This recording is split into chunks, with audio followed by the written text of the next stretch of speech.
first batch sa mga benepisyaryo sa Balik Probinsya Bagong Pag-asa program niabot na sa Zamboanga Del Norte. Dawaton nato si Znpnn alang sa dugang detalye. Ani akita din hikaron sa Dipolog City Airport alang sa pagtagbo sa first batch sa mga pamilyang benepisyaryo sa Balik Probinsya Bagong Pag-asa program sa Zamboanga Del Norte.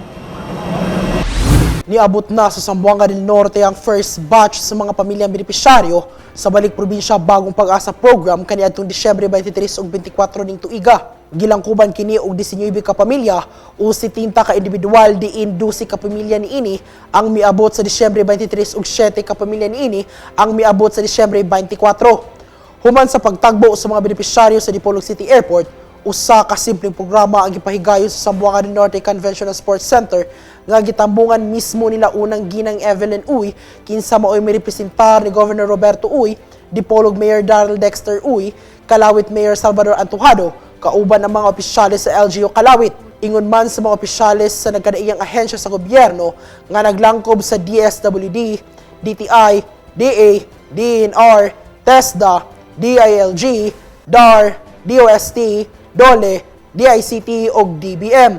Atol sa mong kalihukan mi turnover ngadto sa mga benepisyaryo ang DSWD pinangaluhan ni Asik Jane Hamulod og Regional Director Attorney City Raifa Hasan og food packs, hygiene kit ug sleeping kit. Ang DA pinanguluhan ni RD Radon Sedenyo miturnover sab og starter kit sa pagpanguma samtang ang DTI pinanguluhan ni RD Engineer Alzamir Lipay og PD Maridel Dingal miturnover og livelihood kit. Si Eric A. Copes, usa sa mga benepisyaryo ang mipadayag sa iyan akong kalipay nga nahiapil ang iyang pamilya sa mga benepisyaryo sa Balik Probinsya program. Nagpasalamat siya sa tanang nagtinabangay ilabi na sa inisyatibo ni Senator Bongo o sa suporta ni President Rodrigo Roa Duterte na mapadayon ang maong programa.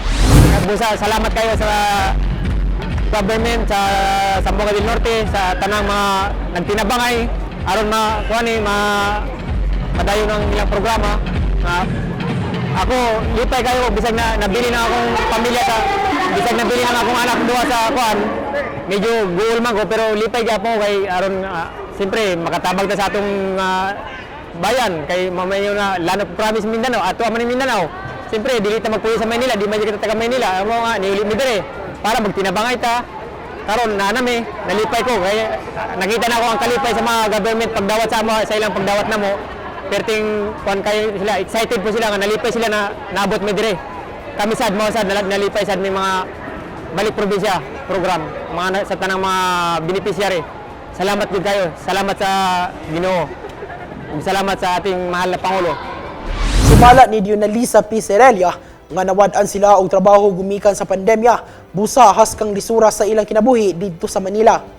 Niini, mapasalamaton siya nga makabenepisyo pod niini ang iyang pamilya. Ako po'y nagpasalamat nga kuan kanang nakaabil ko aning Balik Probinsya program kay pastang lisura jud kay sa Manila aning pandemic.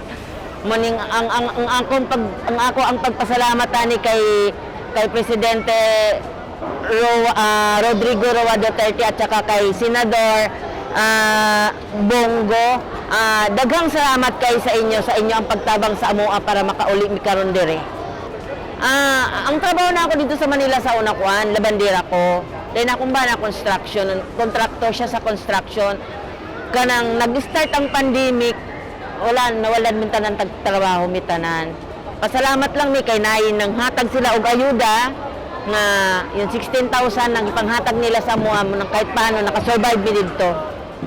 Matod ni Energy Regional Manager Al Indanan, nga sulod sa duha ka bulan, pwede na nga mabuyan sa mga benepisyaryo ang ilang balay dito sa Woodridge Subdivision sa Sitio Muno, Barangay Daniel Maing, Kalawit. Sa pagkakaron, matod niya padayon pa ang pagtrabaho niini aron matauran kini og supply sa tubig ingon man sa kuryente. So diri sa National Housing Authority, among ginaingon sa ilaha nga ilang balay is hapit na mahuman.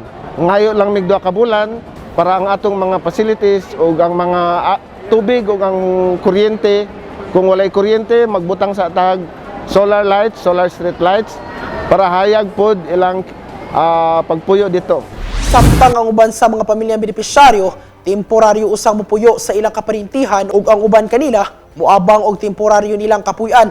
Adisir ang ilang pagpauli, Nahanay na kini sa DSWD ug ang bayad niini ingon man ang financial assistance alang sa kailang giproseso na sab sa ahensya. Sa laing bahin mipabati ug mipasalig sa ilang suporta ang ubang ahensya sa gobyerno alang sa kalampusan sa Balik Probinsya bagong pag-asa program. Gikan dinhi sa Zamboanga Del Norte Cultural and Sports Center, kini si Znpnn alang sa Zamboanga Del Norte Provincial News Network. Ang dapig sa kamatuoran, duyog sa kalambuan. Magpabiling updated sa mga pinakaulahing kalambuan ng atong probinsya. I-like ug i-follow ang among Facebook page ug mag-subscribe sa among YouTube channel. Kini si Lady Mary Luya alang sa Zamboanga Del Norte Provincial News Network. Ang dapig sa kamatuoran, duyog sa kalambuan.